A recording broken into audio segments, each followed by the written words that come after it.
Draft capital, Baker Mayfield, and pedigree allegiance this week on the Footballguys Dynasty Show. And Jordan, Baker Mayfield leads a comeback. He's with Sean McVay. Dare we say this could work out? This could have legs into the future. And it's just yet another reminder. Jared Goff was the last one of how pedigree matters at the quarterback position for getting more chances to prove your worth. Yeah. Do you know who's the number one quarterback in expected points added, the actual NFL metric over the past 5 weeks? If you want to take Jared a guess Goff. at who that is? Got to be Jared Goff. Jared Goff. So I find it really, and we've talked about this too, like that offense, like when cooking, is really scary. Like they're finally healthy. They're finally healthy. We've been watching for months. DJ Chark was like a 1 week guy. He got hurt. Josh Reynolds is a good NFL wide receiver. He missed a chunk of time, and Jameson Williams had yet to play, and we were expecting them to be on full throttle. They're finally healthy. Yeah. Well, let me ask you this. So it's the Eagles, right? And then after them, who's the second best offense in the NFC? Well, Brock Purdy has a strongly worded letter. I mean, if there's an offense I have to trust, right? I mean, it's San Francisco, but how much do I trust Brock Purdy after one game? Like, I legitimately think, like, again, and this is from a guy who's got Detroit futures, so take that for what it's worth. But yeah, can we get 2023 Super Bowl odds right now on the lines? Can we get low? Can we get in low on that? Yeah. Before they build around Jared Goff with all these picks and cap and all this stuff. Well, so that's the thing. So let me ask you this. So I've been looking at this, and I've been interested in your opinion. Yes or no? Right. I just wanted to know whether or not you're confident or not confident. I'm going to name you a list of teams. Ready? So just yes or no. Are you confident that their starting quarterback right now is going to be the starter in 2023? Right. Okay. Dak Prescott in Dallas. 10 out of 10. Daniel Jones with the Giants. 4 out of 10. Jalen Hurts with the Eagles. 9.8 out of 10. Carson Wentz with Washington. 2 out of 10. Goff with Detroit. 7 out of 10, which 2 months ago I would have said was 5 out of 10. Right. Fields with Chicago. I'm going to go with 8 out of 10. Aaron Rodgers with Green Bay. I'm going to go 6 out of 10. How about Kirk Cousins in Minnesota? 9 out of 10, mostly because I'm an apologist, and I think they would be idiotic to move on. All right. And then we can just speed this up by going NFC South. None of Desmond Ridder, Walker, Dalton, or Brady we feel confident are going to be back for 2023, right? Yeah. I think Brady will play, but I think he's going to pick a spot like LeBron, and it's going to be a new spot. All right. So then we go to Arizona. I think we both feel confident about Kyler Murray, right? Well, not for week one. Not for week one, but I think is their plan for next year.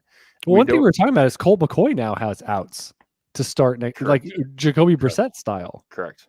Yeah, for sure. He's got 23 legs. And then you have the injury issues with Stafford, right? You don't know with Trey Lance, and then you get to the last one that I think is a real question is. Like, I think Trey Lance is probably the starter, but I'm not like if Brady lands there, like he's not, you know what I mean? Like, and there's enough smoke there that I'm not confident that's the case.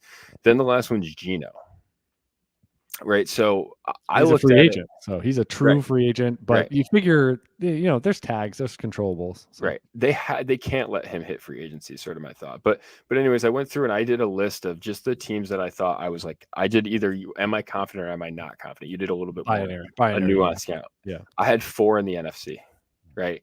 And then so then I came back to Goff and I'm like, all right, so I had Prescott, Hurts, Fields, and Kyler. But then I came back to it and I like looked and I was like, if you're Detroit, the answer to that is you have to be in on him, right? You kind of have to be, hey, listen, like he's good enough. Well, look at their division too. Exactly. I mean, it's exactly. gettable. Right. Like you could be like, it's not impossible that if you take another defender, like if you do good in free agency, like you could be fighting for a 1 seed in an NFC that's frankly chaotic and totally untrustworthy. Well, you could be right there in the Final Four. At a minimum, absolutely. You get a home playoff game. Exactly. Can you get the home playoff game? You just got to win a division that's trending downward. Mm-hmm. So, yeah. And an NFC that's totally chaotic. I mean, I don't trust Dallas right now either. Let's think back to the trade. Let's think back to the trade that it was like, oh, well, this is just a shed cap. This is literally, please take him. Please take Jared Goff away from us. Right. And now he could be the answer for somebody. Yeah. Which is pretty freaking hilarious. And I think you had a good stepping off point because Jared Goff, if you look at this laundry list of 101 quarterbacks, you would put him pretty low on the threshold of like, he's not in the middle. When you look at what have you actually gotten from 101 quarterbacks, he's not high on the scale over the last like 20 years. So Baker Mayfield, same thing, not high on the scale. And I thought it was interesting going back to something that I researched heavily years ago, and I haven't updated it, but I'm sure it hasn't changed a lot, is just the baseline of being a starter in the NFL. Having that tag on Pro Football Reference that you are a starter. And it's amazing that 101 quarterbacks are about 3 years longer in the NFL than even 102 through 116. 3 years longer of just, I'm sticking around. I'm relevant. I'm getting to my 30s with being a starter in the NFL through thick and thin, maybe changing teams, injuries here and there. I'm still around. And it thins out. Like by the time you get to, later day 2 and day 3, I mean, it's a third of what it is up there at 101. And I think it's a really good reminder. And Baker Mayfield, whether or not he came back to win that game or not, he will get more chances. And if you squint, again, what did we say about Jared Goff? That like he was a product of Sean McVay. Now we're seeing that product is moving on and taking his Avon supply somewhere else. Like he's taking it. He's taking it to South Beach of the North, which is Detroit. Yes. And so but wouldn't it be impressive if Sean McVay quote unquote made Jared Goff? Yep. And what if he resurrects Baker Mayfield? Because Baker Mayfield gives them Stafford, huh? Well, no, but what I'm saying is Baker Mayfield gives them optionality into next year. Sure. It's the Jameis Winston rehab tour. Right. How many coaches have had, and we haven't had it happen yet, but you just brought up this point. How many coaches have in a 3-year span coached 3 different quarterbacks that have started 3 different quarterbacks that went number 1 in the draft? It can't be that many. Got to be the only one right there. It has not have happened before. Trivia. I can't imagine. Yeah.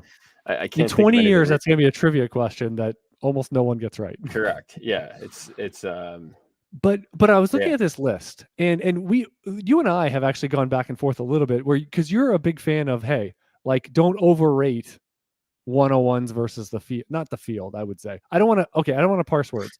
What is the harshest thing you've said about this argument where I put 101 a little more on a pedestal versus the other top half of round 1 quarterbacks?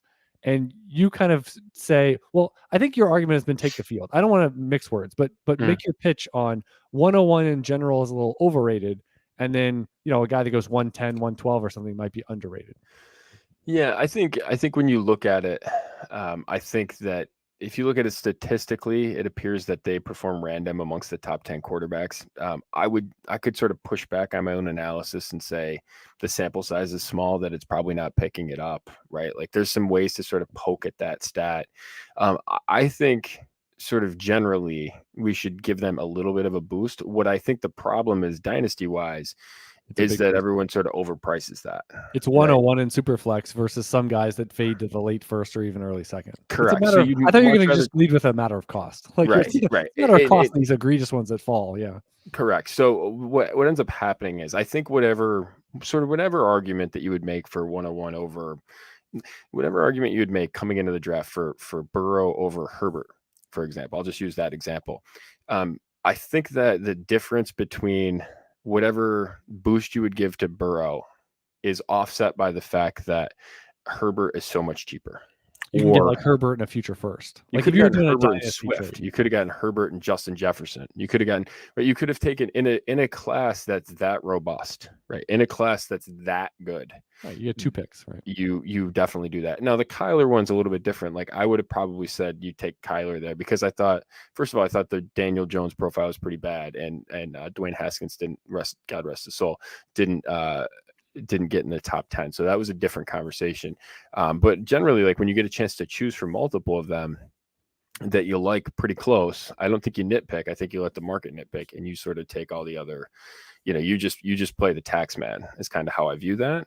And I think there's a lot to be gained from that. So that's kind of the way I like to play it more and more. I'll let other people make really strong bets. I'll just say, I don't think we're that good at this. And the market hasn't shown to be able to do that well. And I'll sort of take whatever bet you want to make that certainty. I'll be the bookie on the other side of it. I'll win long term.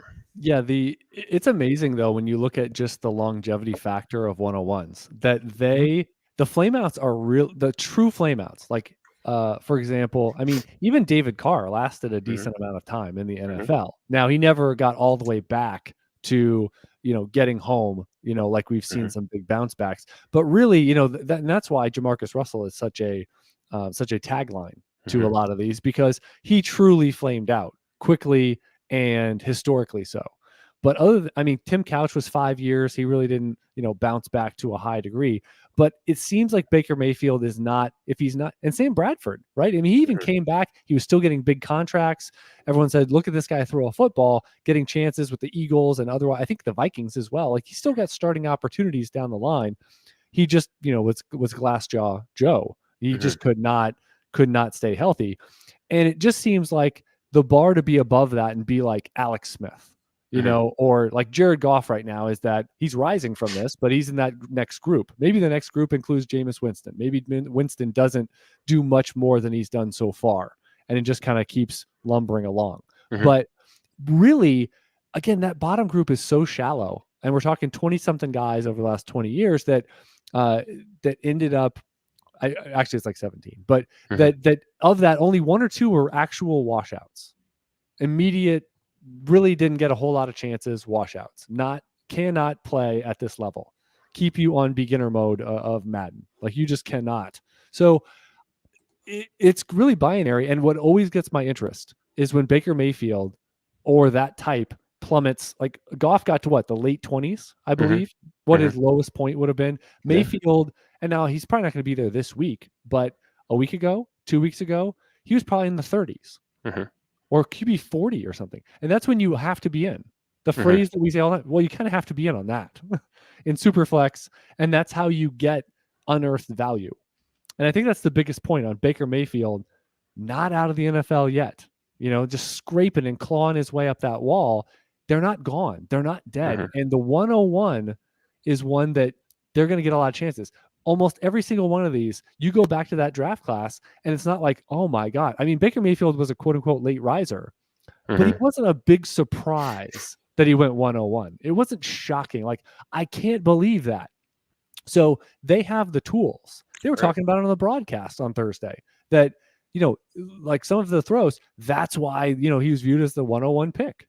That's why he was viewed that way as a prospect. And I think it's just, with all the noise that goes around and all the twists and turns of a player's career arc, I think it's just a good pause button moment here to say, think of the macro and think of the profile, and nothing is a straight line. It's not a straight line upward forever and always. And we say that's about top end guys, that, like we said for 2 years, Patrick Mahomes is basically ungettable.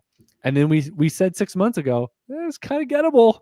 You got some spots at 102, 103, 104 in a startup draft, and all of a sudden Patrick Mahomes was gettable, more so than ever before. Who knows? Maybe, a couple more good games, but this won't apply, but Justin Herbert, quasi gettable, so you gotta remember this. Now, obviously gettable and QB 30 plus is a lot easier on the palate, but I think within the prism, you have to see these opportunities historically for what they are. And I think it's easy for people to have 3 dynasty leagues, slough them off and go, Baker Mayfield's horrible. He's on his 3rd team or whatever it is. And I'm out and I'm not interested. Well, you kind of need to be interested if you're a value-seeking, profile-driven dynasty GM that wants to do good by your team when you can get someone like this on your bench. It's usually historically a good decision. Yeah, it's funny too, because you look at this and you start thinking like, all right, Goff's got 96 starts in his career. That's seventh. So there's been 16 quarterbacks drafted number one overall since 2000. So Goff ranks seventh out of 16, so he's already above the median there. And then the next guy in front of him is Mike Vick at 115. So he's got basically 19 to go. So I think that'd be a good, like, that's kind of a good test. Like, do you think Goff's got 19 more starts in his career? I'd probably take the over on that, especially right now. This year and next year. Yeah. Pretty much it. Right. Yeah. Right. And then the next one would be he's in his 20s. I mean, like, yeah, right. Right. So the next one would be Cam Newton, and that would be 144. So he's got to do 48 more starts. So you're already saying how dense it is. Like, you're seeing how quickly it ramps up, because you're talking about a good collection of them that are higher than 144. Right.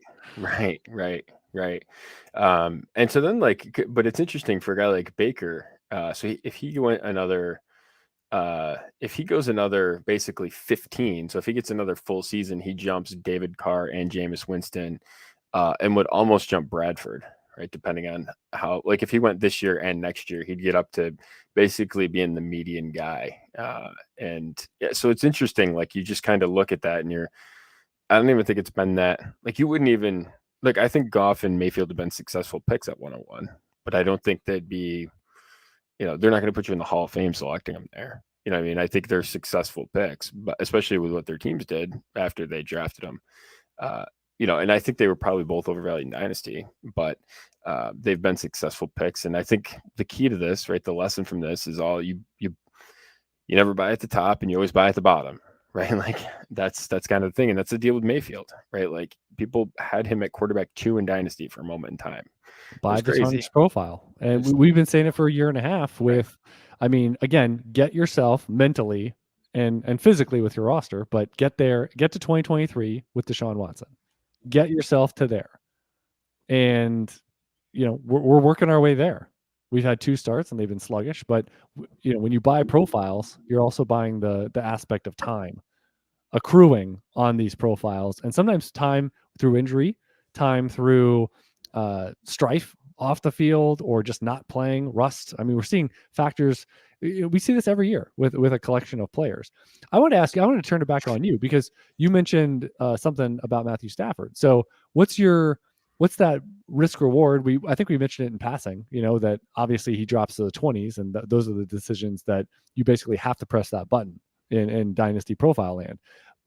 Do you think he will be back? Do you think that there is a strong enough chance that there's tons of risk with paying QB 22 or 24 prices in the offseason? I don't think there's ever a ton of risk paying that price for any quarterback early in the offseason. Like, that's a price you should pay. Like, you should frankly, you should probably pay that more than we do, right? Like, that's probably an advice point that I got to go back and do a little bit more digging on this, make more suggestions in that range. Because I think the payoff's really great, especially in the offseason, like in January. Well, because something like Daniel Jones may not even get to May without getting drafted over. Correct. Or signed over. Correct. And the other positions, you sort of, the risk of a running back getting drafted over 100%. Trey Mason. It's higher, right? It's very much higher. I'm actually doing a little data research on Stafford's it right binary, right? If he chooses, if he is back through medical and decision-making powers of his own, he will be back and he will be starting, and he'll be on a trajectory of multiple years, most likely. Absolutely. That's kind of and I think at that point, especially with the lack of certainty that you have at other positions, his payoff's really high. So I would take Stafford. And you can I think we might have a good understanding early on in the offseason about what his trajectory is, right? If he's going to retire, he's probably going to do it. So one other 101 question I have for you, which is Kyler Murray going down. And was there any part over the last, what was that be? About 24 hours of your brain that has gone to this is the guy with the work ethic clause in his contract. And now he's facing as a athletically inclined quarterback that needs his wheels, needs his scoot to really be fantasy and NFL successful that we've seen so far. is there a part of you that's worried that this recovery process may be more daunting to him than others? I've always understood this. Like, I just real quickly Googled, because I wasn't positive on this. I just really quickly Googled Kyler Murray shirtless. I don't think that I don't think that his lack of preparation is physical, right? Like, I've never thought that. He's a good athlete. He appears to be in shape, right? There's plenty of pictures of him lifting weights, like, and it's not like he doesn't look like some of the other quarterbacks that I think we have athletic limitations of that used to play in the Pacific Northwest and now play in the Mile High City. And so that said, right, I think, right, there's a difference between someone being, won't open a book versus someone that's lazy or someone that's physically lazy, right? I think those are two different things. I've never got the understand. And I mean, Kyler Murray is a major league farm system level, at least professional baseball player prospect. Like, you don't get to that being unwilling to put in physical work. You just don't. So my sort of takeaway would be I'm not worried about him as much being physically ready. I think I'm more worried about him being willing to open the playbook. But to go to the gym and get ready, I think it's fine. Honestly, I think he's going to be like, there's going to be a group of these guys who'd be like, all right, we're going to play a lot of discount games, right? Lamar Jackson, Kyler Murray, Ross Stafford, right? Dak, Pack Watson. Like, I still think there's going to be a bunch of guys where January trading is going to open up and we're going to just be a bombardment of trades. And I think or startups, you sit there and you're like, well, I got Mahomes, and then like you wrap around, you're like, well, I got Kyler or Lamar, or like you have 3 or 4 different opportunities to trade up, stay there, trade down, right, and get a QB2 that frankly shouldn't be your QB2. Right. Okay. Yes. All right. Yeah. And I think, like you just said, the profile game, the arbitrage game is a major one, because you just mentioned, I think every name you just mentioned was a different name than 12 months ago. Yeah. Or a different name than 9 months ago. And I think that's the important part that people forget. I think the capper I'd put on this is players versus cost. It changes. And that means you're in or out on players. We say it all the time with starting running backs. We don't like the price, and they turn to backups, and we love the price.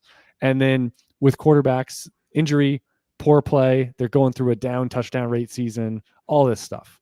And that turns them from QB2 to QB5 or QB7 to QB15. And every single quarterback, like, can you name one quarterback that hasn't had some big blip season? Either catastrophic injury, they're out for the year, or a litany of turnovers, just a bad team, or all of a sudden they go from 35 touchdowns lock and load every year to 26. Mahomes, it's like the sky is falling. Mahomes is the only one. Well, yeah, he's the one that's yet to have as down of a year as I can think of. Even but people wanted to do it last year. People wanted to do it. People wanted to say that he can't do it without a hit. Like, they plugged the guy in at night and people were writing him off, right? Like, he's literally they plug him in and charge him up, and people wanted to write him off. I mean, yeah. So he's like the only one that I can really remember that hasn't had a down year, right? It's just who he is. You have to pick apart games where it's like, oh, look at him getting all loosey-goosey and throwing 3 picks. Right. I mean, I guess a couple of years ago was off of it, but it's like still like he's a top 5 guy. Right? Yeah. He's just in a different range of outcomes is probably it, right? Like a bad season for him is like quarterback 5. And that's just a different world. We're just not used to that. Right? It's just here's honestly the same feelings I have are the same feelings as when, and I honestly feel like there's a lot more down moments with Peyton Manning. But like when you had Peyton Manning in his prime, and you're like, this is going to be the case for a while. Mm-hmm. Like with Mahomes, you just kind of sit here and be like, this is a glory era that we get to sit here and watch this for a decade or more. Unbelievable. Yeah. Regardless of how many Super Bowls that leads to, but just the arms race in the AFC. And you just mentioned, watch out for this Jared Goff kid. Like, he might be right there in the conference semis next year, because you say uncertainty is everywhere else. So I think it's fascinating to see that divide between AFC and NFC right now in terms of just the sheer power at the quarterback position. All right, Chad Parsons, Jordan McNamara, episode 132 of the Football Guys Dynasty Show. I want to remind you about all the great content over at Football Guys. Never too late to try it out. If you sign up for the email list, you still, like the last month, Joe Bryan has been giving out the Monday injury rounds for Gene Bramall. So even if you just sign up, get a little taste. But there's tons of Dynasty content. Jordan does waivers of the future every week. I did up until a week or two ago the Dynasty trading post going over key players, key price points, things that we talk about on this show. Jordan says it, I say it, that this Tuesday night into Wednesday is kind of when we're thinking about content. And we talk about a lot of things that are still percolating in our minds that go pen to paper, go keyboard to screen during the week for Football Guys and the written side of things. So between Devy, which is a lot more covered, if you want to get up, even if you don't play Devy, a lot of the prospect talk from Dan Hendry and others is going to get into your cortex. And you're thinking when you go through bowl season, you start seeing these players declare or come back in your conference, of your favorite team or alumni, that all these things that you become a better dynasty evaluator, drafter when time comes to trade picks, get picks, all these things for future classes as well. So I want to remind you, if you support this show, yes, you can subscribe and like and all these things, but sign up at footballguys.com/dynasty winners. It's time for the Stash of the Week, powered by Sleeper.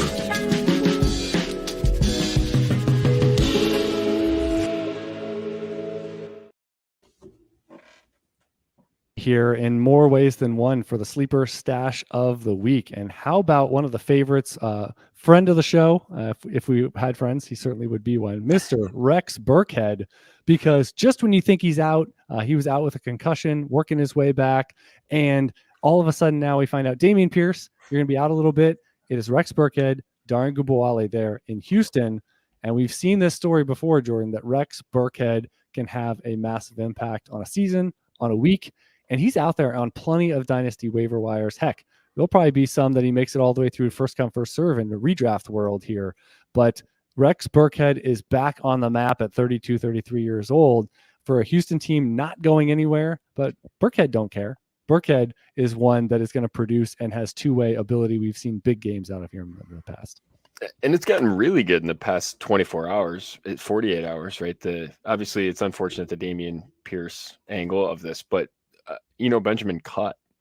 So there was two things that cleared the way. The problem that I would say is Dare Ogunbowale is really carved out a receiving role. That's the takeaway. But again, I don't think he's done anything in his career to say he's this dominant type of player that can't be unseated, right? If there's an injury or something like that, I think Burkhead can do it all. So yeah, he's it's funny. There was someone online basically calling our strategy dumb in the past 10 days, and it was basically a Rex Burkhead. The Rex Burkhead was the tip of their insult spear, and I found it super humorous that person this week posted about their playoff, the rate at which they're appearing in the playoffs in their dynasty leagues. And you want to know what, Chad? I don't know what your playoff rate is, but I know what mine is, and mine is a whole hell of a lot higher than his is. So our strategy works. And again, it's paint by numbers at running back. And this is a good example of, we couldn't have predicted 10 days ago that this was going to happen, but I could have predicted 10 days ago that if we took a number of shots, that there was a good chance that one of them would turn into this. Yeah, the last month has been my best month of the season for head-to-head records. And 100%. You need to, and this was a year, honestly, it felt like in retrospect about the regular season, it was all about being super patient, because I had so many teams that were 2-4, 3-5, and just limping along.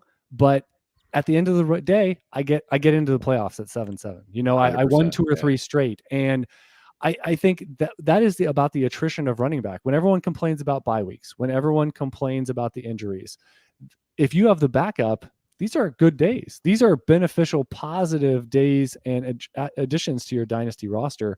And there's only one team I had where I was like, oh my God, I got to start Jerick McKinnon as my running back too. I did not have any true starters. That was the week he put up. I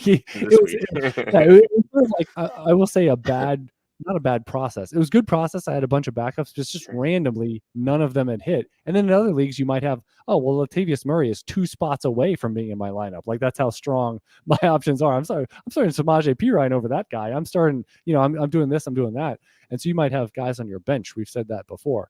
But Rex Burkhead is just another example of 2-3 weeks basically on everybody's waiver wire, in the mid 20s roster size. And here he is, it's a good week for the waiver wire, but Rex Burkhead is just yet another name to consider and give yourself a shot. The one thing I'll say about the waiver wire, though, is I think a lot of people get ahead of their skis. They start thinking about week 17. It's week 15. If you're playing this week, this might be your last lineup you set. So this whole idea of, oh, well, I'm going to stash this defense for 2 weeks from now. No, because you only have, at best, you're going to be 55-45 or 60-40 to be playing next week, let alone week 17. So I think a lot of people predict, and you put out those polls out like, oh, well, what percent shot do you have to win your league? Like, people don't know. 85. 85%. I'm going to win half my leagues. So I think you play in 2 leagues. With your friends and family. So I think a lot of people they look ahead too far in the current season until you get the bye. Okay, now you can look ahead a week because you actually have a bye. But too many people, I think, are planning. You got to pretend this week is it. If you need a streamer, if you need outs and pivots later in this week because you don't know what you have, you need to plan for that before. And if that means someone else picks up somebody that's a stash player for 2023, so be it. You have to protect this week because there's a coin flip chance that you're not even getting to the week that you're thinking. Yeah, I'm with you. All right, let's do some dynasty trading. We got some good ones this week. Interesting one with Joe Mixon. So the split with Joe Mixon and Samaje Perine, not quite what it was before they saw Perine with that lead job. So Mixon, not quite as surefire, especially with that receiving role, running some routes. And we have a 1 quarterback trade here. Joe Mixon and a late 23 first for Chris Olave and a late 23 second. I'm taking Olave. Olave has shown so far this season that he's an elite wide receiver. I think Mixon is a falling asset. I think there's no question about that he's a falling asset at this point. And I think that this would probably be maybe the last day that you could do a trade like this. I don't think this trade's ever available to you again. So I would do this now. And I would pounce now. And then listen, if you want to unwind Olave or something like that later on, like if you want to use him to rejigger your construct or whatever, like you can do that. But I would do this deal immediately. Yeah, and it helps that it's 1 quarterback and not super flex, and it's a late first, so don't overthink it in general. And yeah, Mixon 26 going on 27, and you know what? He's a bin ridden running back that I've been talking for years that, he doesn't have the juice. He runs into too many guys and doesn't create enough on his own beyond the play. And we're seeing that persist. That really has not changed in 98% of his career. And what do you think is going to happen when he turns 27 and 28? Like, he feels like a very short range bet. And who knows, this stretch run, we might be seeing it from the Bengals of realizing, let's play Perine a little bit more. Let's play the younger guy that right now has just more juice in his legs. Mixon has been, again, wrung out like a bar towel, as I like to say. All right, next one we got another future first involved. 1 quarterback league, Christian Kirk, and a 24 second for a 24 first. So this is the wide receiver 2 in Jacksonville, behind Zay Jones. There it is. I think I reset the clock with the first. That's what I think I would do. I like Kirk, but I think that the first is the right asset. You can probably replicate for a 3rd round pick or hit something off the waiver wire if you truly need somebody. And Kirk is like, oh, he's in my lineup. This really matters. So yeah, I think you bank the first because there's a lot of variance to that. I mean, yeah, could that be 204 to 112? Of course it could be, but it could also be 208 to 102. So you just take that upside possibility and just bank it. You save a roster spot. You could pick up Rex Burkhead or somebody. I mean, you have options with that. And I just think it's relatively easy to fix. Kirk's having a career year, quote unquote, but they already locked in Calvin Ridley for next year. They're probably going to, if Zay Jones is gone, Marvin Jones is gone, they're rehashing things. they're going to add to the position.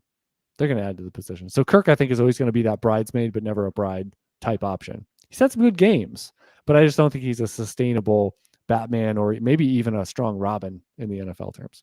Mm-hmm.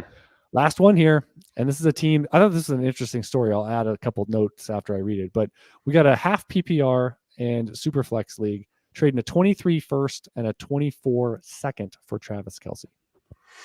Contender, obviously. So this is straight 2 PPR. I'm sorry. Yeah, straight half 5 PPR. This isn't a tight end premium, right? Right. It's not an added premium of 0.55 for tight ends, correct? It is correct. It is not. Okay. I think, and again, we know this is the teams contending first, right? Do we know that to be true? Yes. Okay. Give me Kelce. Okay. I thought the interesting wrinkle here was a few weeks ago they traded for Zach Ertz, and Zach Ertz got hurt, and now they're doubling down on getting another fix at tight end. And I think that storyboard, I've lived that before, and it stinks when you trade for somebody and they get hurt right away. But Kelce, I guess the one thing I was going to ask you is the half PPR. How much of a difference does that make? But he's still the one guy that you say, because we got questions about Mark Andrews now. We've got the quarterback carousel in full. If we get an Anthony Brown start, I mean, who knows what that looks like? Well, actually, a lot of people know. It's probably not going to be good. Let's protect him. He's going to be like Bubble Boy in Seinfeld. He is just going to be like, we're going to run it as long as humanly possible in this game. Right. He might complete 8 passes. Right. At most. So yeah, Kelce is the one guy. And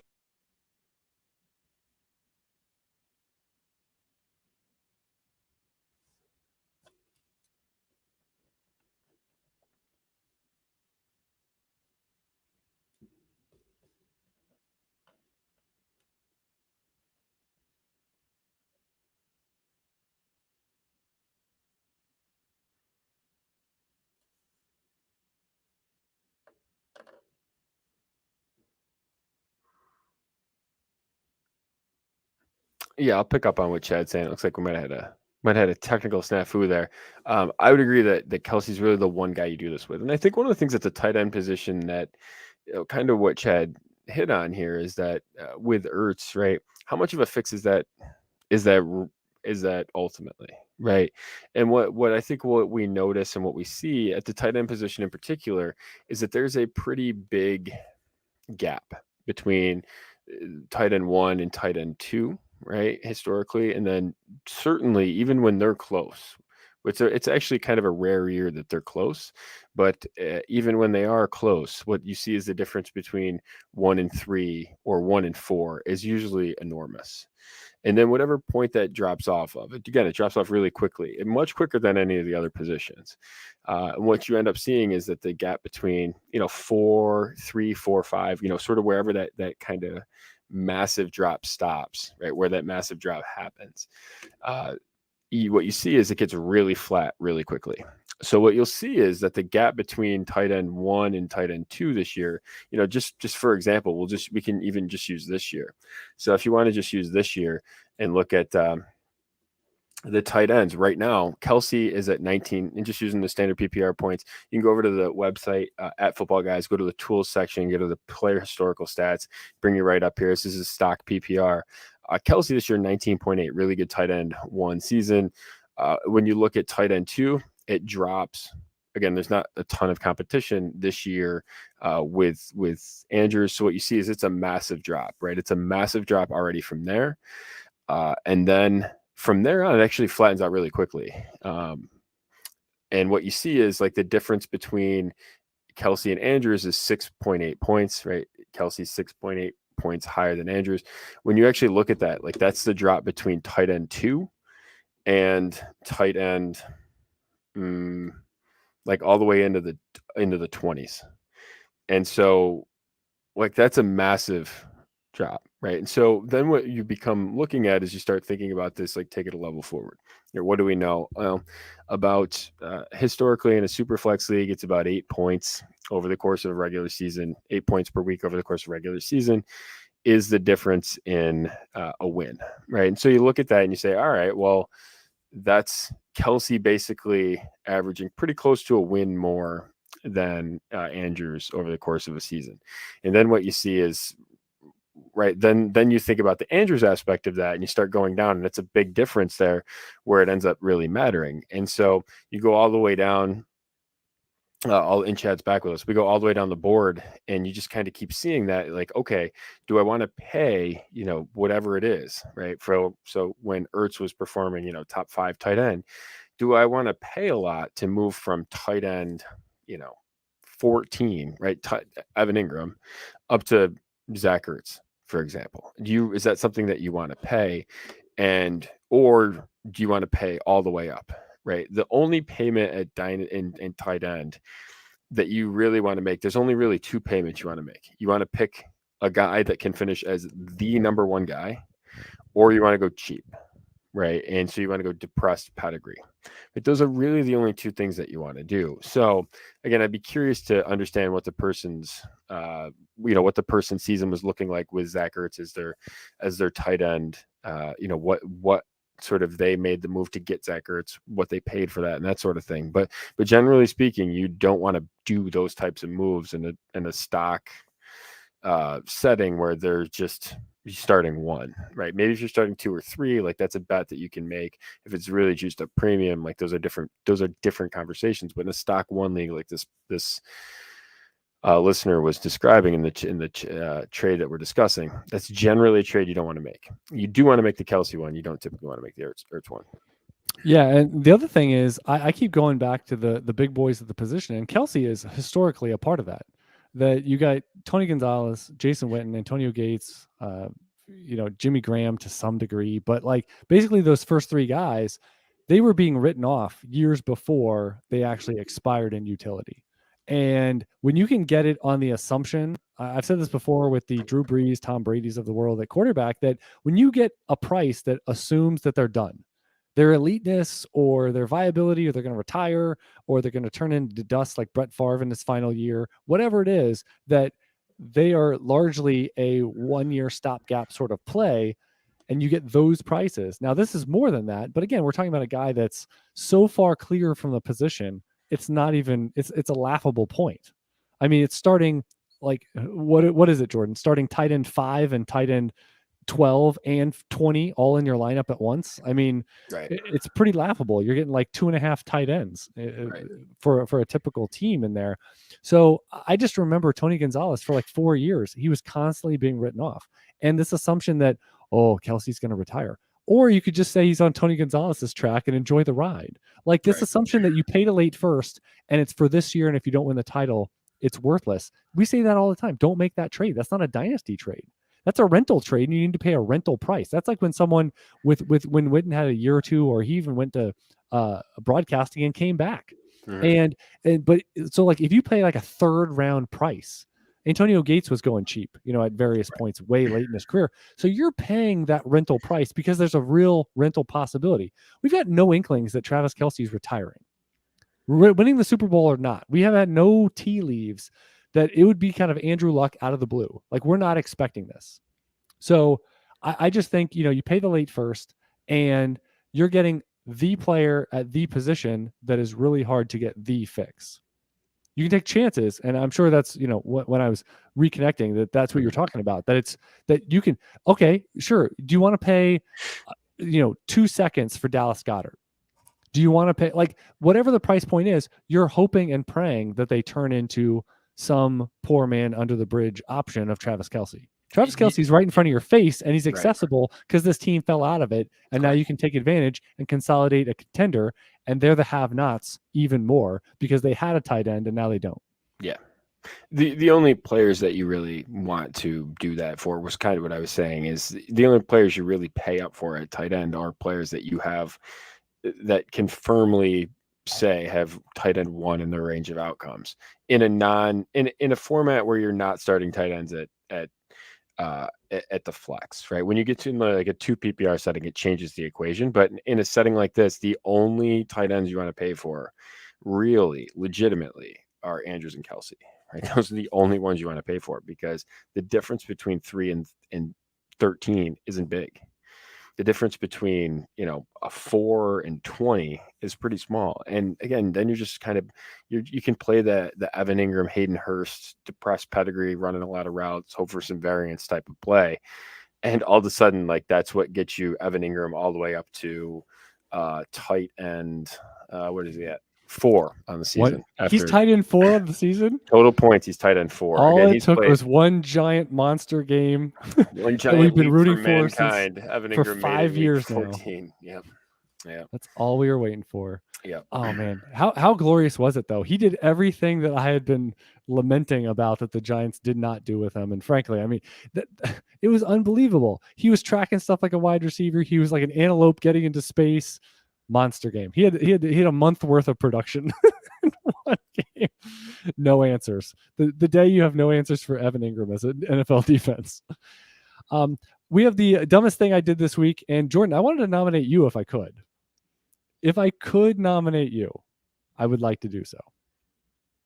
Okay. So you said on Twitter, it's taken me 35 years, but you've come to appreciate soccer. Yes. Break this down for me. Okay. What do you appreciate about soccer? If you say pitch, you're fired. I'll give you two specific things that happened in the past.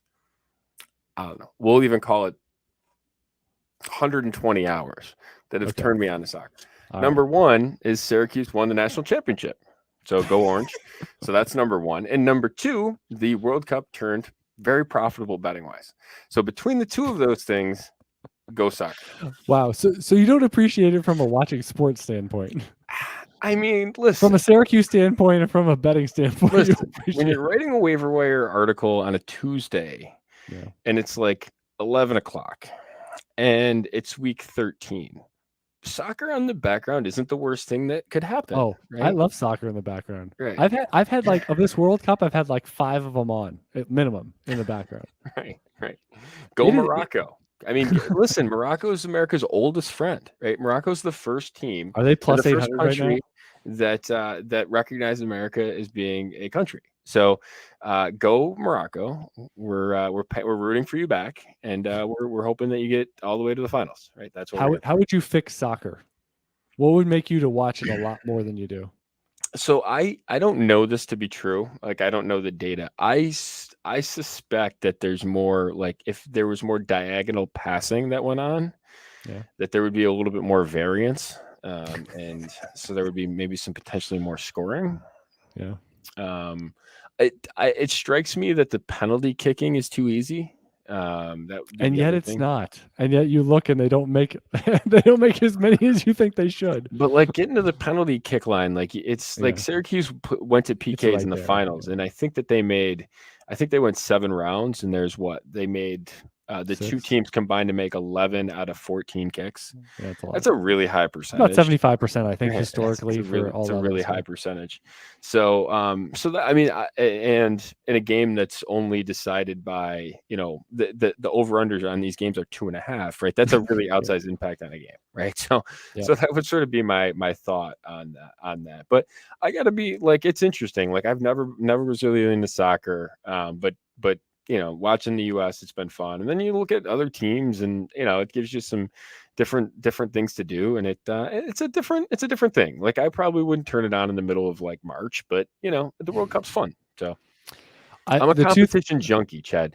Right. If there's a bike race on in, like, I don't know, Australia, you'll watch it next week, like after the World Cup's done. Like, I'm gonna probably tune in for a multi-stage race just for something to do on a Wednesday. Like, I have other than the golf channel or the tennis channel, it's very limited midweek, midday.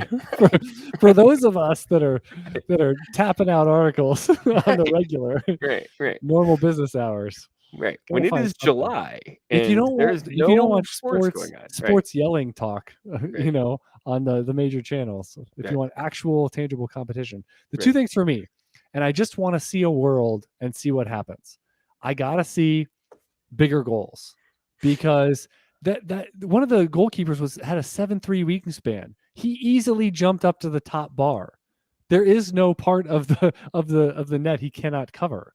We've, like goalies in hockey, we've gotten to a point where there's way too much randomness that it takes generally to score a goal. And so I think that they made those goals, who knows how many decades ago, when people were smaller, less athletic, and were almost a different species. So I think we need to see bigger goals. Secondly, let's get rid of offsides. And they could say that that's going to tragically change the game. But you know what? It's called strategy. Strategy would change. I think you would see the athletes in these soccer teams get to run like antelopes and produce more in open space.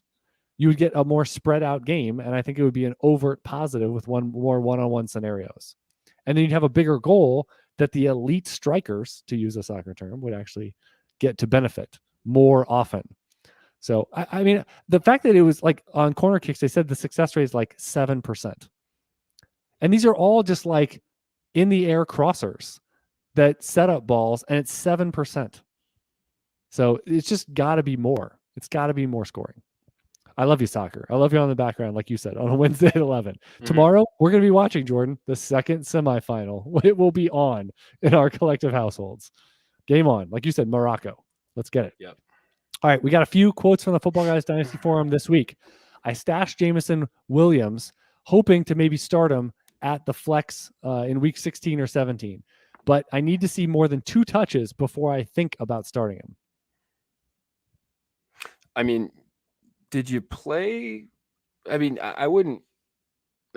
You're stashing him for the long term, right? But is he a high variance play that you say if you get down to the screws of your final flex spot, you throw someone like Jameson Williams in? He's run 10 routes. I know. So I mean, I think I'd rather take a shot on a guy like Chris Moore, right? Like if we're gonna take a desperation shot, or Richie James, take a guy that's like right involved, right? I mean, Chris Moore goes for what 20 plus points this week because he runs every route, right? Take a shot on. I mean, Matt Collins. If you're probably in this. Well, isn't Jerick McKinnon high variance? I mean, because you see what he can do in the perfect storm. On 10 touches, what can he do? Yeah. But he's going to get more than 2 looks. Yep. Or whatever. Jameson Williams this year is basically like the prospect version of Deshaun Watson. You kind of want to see a little something, but it's for next year. It's for next year. You're right. Exactly. All right. Pick a Rams wide receiver you like, ? My upside dart throw is Tutu Atwell.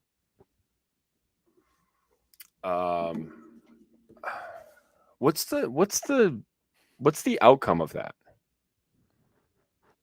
Like, what's success look like for Tutu Atwell? A baby under the living under the bridge, Deshaun Jackson. So that doesn't help you in fantasy. Well, maybe depends how under the bridge you are.